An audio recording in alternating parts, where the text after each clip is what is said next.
wa nasarahu wa walah amma ba'dah fanawaina ta'alluma wa ta'lima wa tadhakkura wa tadhkira wa naf'a wal intifa' wal ifadata wal istifadah wal hatha ala tamassuki bi kitabillahi wa sunnati rasulih sallallahu alaihi wa alihi wa sahbihi wa sallam wa du'a ilal huda wa dalalata alal khair ibtigha'a mardatillahi wa qurbihi wa thawabihi. Subhanaka la ilma lana illa ma 'allamtana innaka antal alimul hakim wa la haula wa la quwwata illa billahil aliyyil azim. Allahumma inna na'udzubika min ilmin la yanfa' wa qalbin la yakhsha' wa nafsin la tashba' wa 'ainin la tadma' wa amalin la turfa' wa min du'ain la yustajabu laha bi rahmatika ya arhamar rahimin. Allahumma inna nas'alukal ilmal ladunni wal mashrabas safiyal hani ya wahhabu ya ghani. Allahumma la sahla illa ma ja'altahu sahla wa anta taj'alul hazana idza syi'ta sahla. Allahumma sahhil lana hifdzal ulum wa hab lana wasi'atil fuhum bi jahi nabiyikal ma'sum.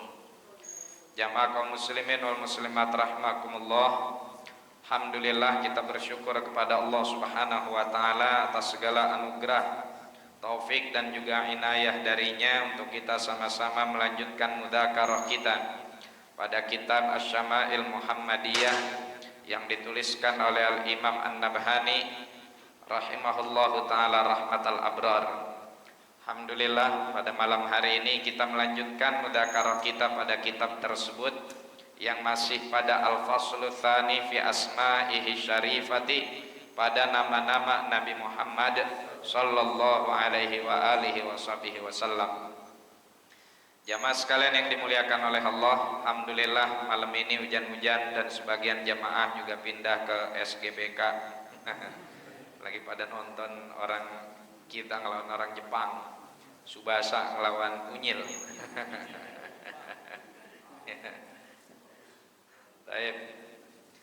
Qala al-musannif rahimahullahu taala wa nafa'ana bihi wa bi ulumihi wa bi ulumi sa'iris shalihin wa radhiyallahu anhum wa an nabihim ila anggal. Wa fit tahdhibi, dan di dalam kitab tahdhib disebutkan sammahullahu azza wa jalla fil qur'ani rasula. Allah subhanahu wa ta'ala menamakan Nabi Muhammad di dalam Al-Quran dengan beberapa nama, di antaranya yang pertama Rasul. Di dalam banyak ayat Allah sampaikan seperti misalkan firman Allah, ya ayyuhar rasulu, wahai seorang utusan. Siapa Rasul yang dimaksud di sini? Nabi Muhammad sallallahu alaihi wasallam. Atau dalam firman Allah, laqad ja'akum rasulun, sungguh telah datang kepada kalian seorang utusan. Yang dimaksud tentunya adalah An-Nabi sallallahu alaihi wasallam. Kemudian juga dinamakan Nabiyya. Allah Subhanahu wa taala menyebut nama Nabi Muhammad sallallahu alaihi wasallam di dalam Al-Qur'an dengan sebutan Nabi. Di dalam banyak ayat Allah Subhanahu wa taala menggunakan kalimat Nabi, dan yang dimaksud adalah Nabi Muhammad sallallahu alaihi wasallam. Ya ayyuhan nabiyyu, kalau kita ada baca di dalam Al-Quran ya ayyuhan nabiyyu, maka yang dimaksud adalah Rasulullah sallallahu alaihi wasallam. Baik, mal farqu bainar rasul wan nabi? Adakah perbedaan antara rasul dan nabi? Kita dalam akidah Ahlus Sunnah wal Jamaah diajarkan ya di dalam durusut tauhid bahwa ada perbedaan antara rasul dan nabi. Rasul adalah insanun zakarun hurrun salima andana ati abin wa khana ummin uhiya ilaihi wa umira bitablighihi. Bahwa yang namanya rasul itu adalah satu insan, manusia. Yang kedua zakar, laki-laki. Jadi nggak ada rasul dari perempuan. Oh, Islam diskriminatif. Oh, Islam tidak mengakomodir kesetaraan gender. Baik. Kenapa Nabi dan Rasul cuma ada dari golongan laki-laki, nggak ada dari perempuan? Yang pertama, keberadaan Rasul dan Nabi ini adalah istifa minallah. Dan keimanan kita mengharuskan kita untuk menyerahkan segala sesuatunya kepada Allah. Hal-hal yang sifatnya tauqifi, yang sifatnya itu adalah sudah ketentuan mutlak dari Allah, kita kagak usah kudu nanya kenapa dan kenapa. Kecuali hal-hal yang bersifat hukum, untuk mencari ilat hukum tersebut boleh kita tanya kenapa. Tapi kalau hal-hal yang sifatnya tauqifi dan tidak ada ilat hukum di situ, nggak usah kita tanya kenapa. Dan ini adalah hak prerogatif Allah Subhanahu wa ta'ala. Kalau Anda masih bertanya-tanya kenapa dalam bentuk pertanyaan kenapa itu untuk merongrong, bukan untuk nyari hikmah. Kalau kenapanya nyari hikmah, silakan. Nyari apa hikmah dibalik diutusnya para rasul itu hanya dari kaum Bani Adam, laki-laki saja, ya. Kalau kita pengen cari tahu hikmahnya, silakan. Tapi kalau kenapanya ini adalah merongrong, nah ini yang nggak boleh, ya. Karena itu adalah hak prerogatif Allah yang sudah menjadi kewajiban sebagai seorang mukmin untuk ngikutin. Nggak usah pakai ngelawan, masa iman mesti ngelawan, ya. Di mana esensi keimanan kalau seandainya masih muncul pertanyaan yang berangkat dari ketidakpuasan, ya. Dia nanya kenapa sih cuma laki-laki doang, perempuan enggak? Perempuan enggak diutus sebagai rasul, Islam enggak adil. Tapi ente mukmin ngucapin kayak gini, kalau ente mukmin ngucapin kayak gini, enggak pantas sebagai seorang yang beriman merefleksikan keimanan Anda dengan pertanyaan-pertanyaan yang seperti itu. Tapi kalau Anda mengutarakan kayak begini, Andanya enggak beriman, silakan aja. Anda mempermasalahkan, Andanya jangan beriman. Kalau Anda beriman, ya jangan mempermasalahkan, ya.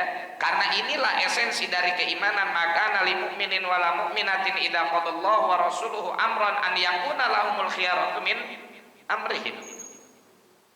Enggak diperkenankan bagi seorang mukmin baik laki-laki ataupun perempuan, kalau Allah Subhanahu wa taala dan rasulnya telah memutuskan sesuatu kemudian dia masih komplain, ya, masih komplain. Baik, di antara hikmahnya kalau kita ambil hikmahnya, yang pertama, secara umum laki-laki ini lebih bermain kepada logika, sedangkan perempuan lebih bermain kepada perasaan, ya. Makanya kalau banyak masalah, biasanya ini kita bicara secara umum, ya. Walaupun nanti ada secara individu, ya, perempuan logikanya lebih jago ketimbang laki-laki, ya. Jangankan logika permasalahan, ya, nyari duit aja zaman sekarang mah pinteran perempuan daripada orang laki. Zaman sekarang nyari duit lebih pintar orang perempuan. Makanya jangan remehin perempuan, Pak. Perempuan itu lebih jago nyari duit zaman sekarang ketimbang orang laki. Bapak nyimpen duit di lepitan sarung aja ketemu sama istri perempuan. Ya, lebih jago nyari duit kan. Saya bilang kan lebih jago nyari duit, bukan lebih jago usaha. Ya, lebih jago nyari duit, ya. Antum pernah main ke rumah kan? Ya, ada tumpukan kitab. Gak pernah istri kita main ke lemari kitab, bilang apa lah kita naruh duit di selipan kitab ketemu. Ya, karena memang perempuan lebih jago nyari duit. Baik. Artinya secara umum memang laki-laki lebih bermain kepada logika daripada perempuan. Perempuan lebih bermain kepada perasaan, ya. Kalau kalau ada jarum pentol di jok mobil, ya, ada jarum pentol di jok mobil, perempuan ngelihat, udah tuh perasaannya lah yang langsung main, bukan logikanya. Jarum pentol siapa ini? Matanya langsung melotot. Jarum pentol siapa ini? Lah, papa nggak tahu. Habis boncengin siapa tadi? bukan curhat gue ini mah, curhatan jamaah. Jamaah curhat sama saya, ibu ini suka suuzon aja. Jamaah curhat sama saya, begitu saya dengerin curhatan jamaah, lah kok sama sama cerita saya gitu. Jadi curhatan jamaah yang kebetulan sama ceritanya mencerita kita ya. Ya karena memang begitu hidup di dunia mah Bu, ya. Namanya hidup berumah tangga jangan dipikir para aulia illah itu kagak kena omelan sama bini, sama aja. Orang pernah kok dalam riwayat disebutkan, kalau nggak salah di Sahih Muslim, Sayyidina Ali tidur di masjid gara-gara diambekin sama Siti Fatimah. Ya, sekelas Sayyidina Ali loh, kurang ganteng apa Pak? Kalau kita diambekin bini, ya masih maklum lah ya, nggak seganteng Sayyidina Ali. Ya, diambekin bini enggak sepinter Sayyidina Ali, jauh bena sama wasumur. Ya, diambekin sama bini wajar, enggak sesoleh Sayyidina Ali. Oh, ini sekelas Sayyidina Ali aja masih diambekin sama istri, apalagi kita. Tapi itulah Sayyidina Ali, begitu diambekin sama istrinya tidurnya di masjid. Kalau kita udah jelek, bodoh, mula miskin, giliran diambekin bini tidurnya tempat karaoke. Udah di jurang, di bawah jurang lagi ya. Kalau lagi diambekin bini lari lah ke Asalam Kifahat. Nginep di sini. Sekalian niat iktikaf. Walhasil ya, oleh karena itu, karena wanita ini lebih cenderung kepada bermain terhadap perasaan, yang dihadapi ini umat. Yang dihadapi adalah umat. Butuh sosok yang tidak mudah terpancing perasaannya, tapi lebih menyelesaikan setiap problematika umat dengan logika. Ya, kalau dalam kehidupan sehari-hari kan kita banyak sekali problematika di sekitar kita, justru yang lebih bermain dengan perasaan sehingga mengakibatkan masalah lebih besar ya perempuan. Ya. Ini bukan sedang mendiskreditkan kaum ibu, memang faktanya di lapangan demikian. Walaupun sekali lagi kita bilang ini hanya secara umum, walaupun tetap di sana masih ada dan banyak juga individu-individu dari kaum Hawa yang mereka bisa dan mampu menyelesaikan masalah dengan logika mereka tanpa terpancing perasaannya, dan ada juga kaum Adam yang justru lebih mudah terpancing emosinya ketimbang logikanya. Taib al-insan. Ya, jadi Nabi SAW, para nabi dan rasul itu adalah dari jenis golongan manusia insan. Ya, kenapa dari bani insan? Biar mudah bagi kita ngikutinnya. Kalau dari malaikat repot. Ya, ausoful malaikah, memang perangkatnya terprogram sejak awal itu berbeda dengan kita. Mereka nggak makan, mereka nggak minum, mereka nggak butuh tidur. Kalau kita punya panutan gak makan, gak minum, gak butuh tidur, repot kita ngikutinnya. Ya, bikin majelis gak ada rotinya. Bikin majelis gak ada rotinya. Siap, kenapa ini majelis ada rotinya? Seharusnya jangan, orang nabinya, rasulnya aja malaikat gak makan, ente di majelis malah makan. Tuh. Tapi karena nabinya adalah manusia yang di dalam banyak majelis beliau juga menghidangkan makanan, ya, didatengin sama orang dikasih anggur, Nabi makan anggurnya, didatengin sama sahabat dikasih makanan, makan sama sahabat yang lainnya, sama-sama. Jadi kita ngikutinnya juga enak. Kalau dibilang majelis kok ada makanannya, orang Nabi SAW juga sering kok habis majelis makan bareng para sahabat gitu. Cuman kan kalau di sini bapak-bapak udah makan, saya belum.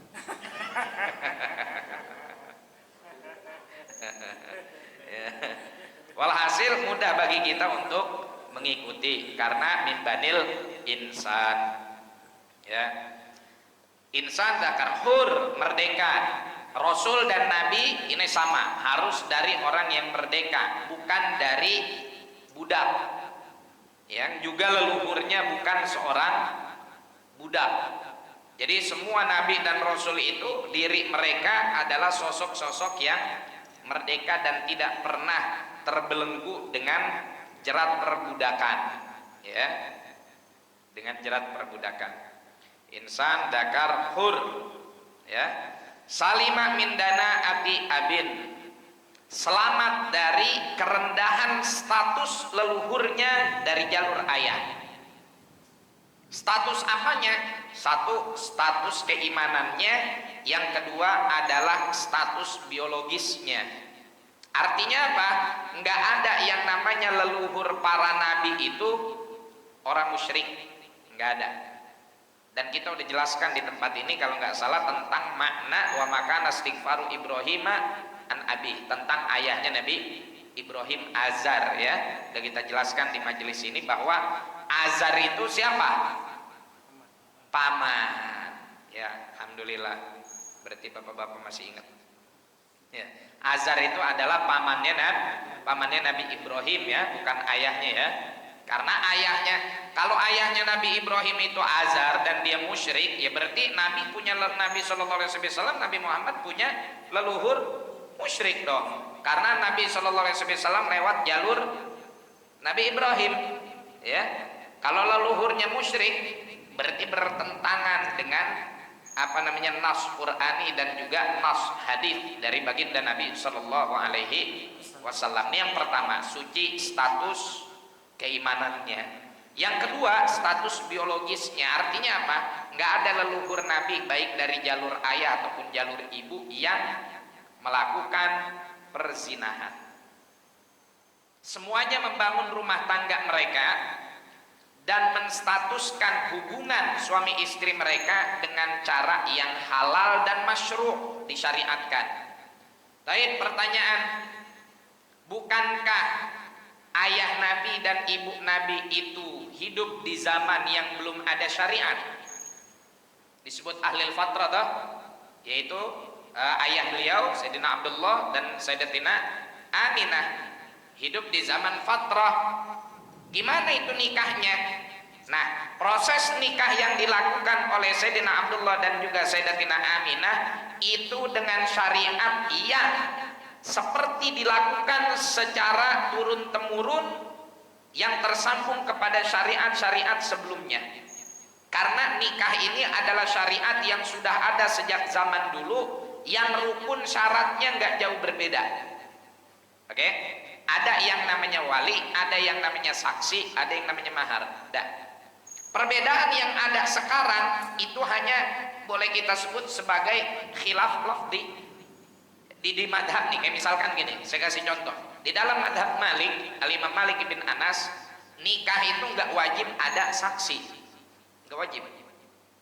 Ya, jadi dalam madhab Al-Imam Malik, orang nikah tanpa saksi sah. Tapi Al-Imam Malik bin Anas mensyaratkan apa? Ishar. Apa itu ishar? Memviralkan pernikahannya.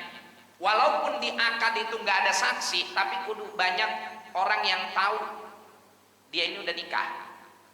Sama aja kan? Kalau kita mensyaratkan dua saksi, kalau Imam Malik bin Anas tidak mensyaratkan dua saksi yang ditain, yang ditentukan untuk duduk menjadi saksi di situ, tapi mensyaratkan ishar bahwa pernikahan ini harus diketahui oleh banyak orang. Nah, kalau ada orang yang bilang saya mau nikah lagi, istri yang kedua, nikahnya nikah siri.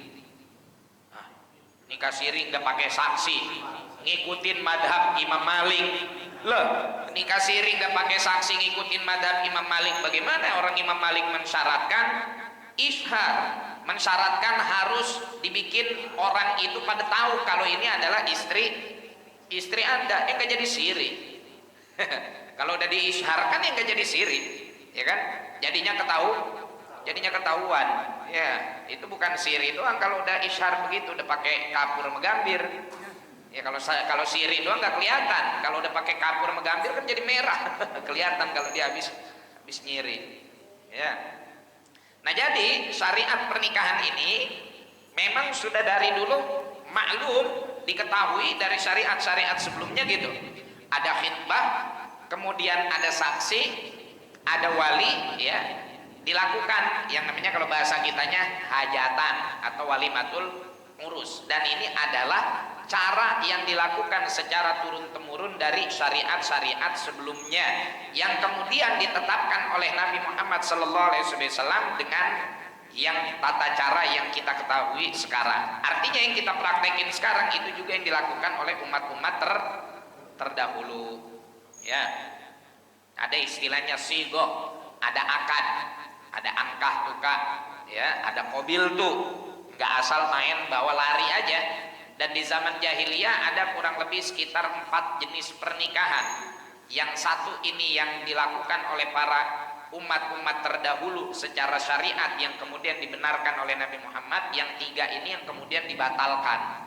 Apa itu yang 3? Yang 3 ini salah satu contohnya, ya, disebutkan di dalam kitab Bejuri, kemudian juga Abu Yasin Muhammad Al-Maliki dalam kitab Adabul Islam fi Nidhamil Usra, beliau menceritakan setidaknya ada 4. Yang 3 ini, 1, orang wadon boleh mohon maaf digerayangin sama lanang mana aja. Entar kalau dia melendung, disuruh orang lanang yang pernah ngegerayangin dia masuk ke kamar, terus dilempar panah kecil tuh, set, mana kamar yang kena tuh panah, tuh orang lanang kudu mau jadi lakinya, kudu mau jadi suaminya, ya. Nah ini zina kalau ini, karena hubungan badan mereka terjadi sebelum adanya ikatan pernikahan. Begitu melendung baru disuruh jadi suaminya, ya. Ini setidaknya salah satu dari 3 jenis pernikahan yang kemudian mulghah, yang kemudian tidak dibenarkan di dalam syariat Islam, karena memang prakteknya juga menyalahi syariat nabi-nabi terdahulu, ya. Jadi itu jamaah sekalian, bahwa yang namanya nabi, leluhurnya salima andana ati abin wa khona ummin, leluhurnya baik dari jalur ayah ataupun jalur ibu, nggak ada yang buruk, nggak ada yang musyrik, nggak ada yang cacat imannya, dan nggak ada yang cacat secara biologis. Artinya nggak mungkin seorang nabi dan leluhurnya terlahir dari orang yang melakukan perzinahan. Kemudian salimah min danati abin wa khona ummin uhiya ilaihi wa umira bitablighihi, kalau rasul diperintah, dikasih wahyu dan diperintahkan untuk menyampaikan. Tapi kalau nabi dikasih wahyu tapi untuk dirinya sendiri, ya, untuk dirinya sendiri, atau dia hanya sebagai pendukung bagi rasul yang seumat dengan dia. Ini perbedaan antara nabi dan rasul, ya. Kemudian yang selanjutnya, An-Nabi Shallallahu Alaihi Wasallam juga di dalam Al-Quran disebut sebagai Al-Ummi. Ini insya Allah akan kita bahas pada pertemuan yang akan datang. Kayaknya bulan ini ada Jumat kelima, ya. Karena saya dah maulid di Pasar Minggu. Nah, jadi mohon maaf untuk malam ini cukup setengah jam, walaupun sedikit, tapi mudah-mudahan ada manfaatnya. Insya Allah kita lanjutkan pertemuan yang akan datang.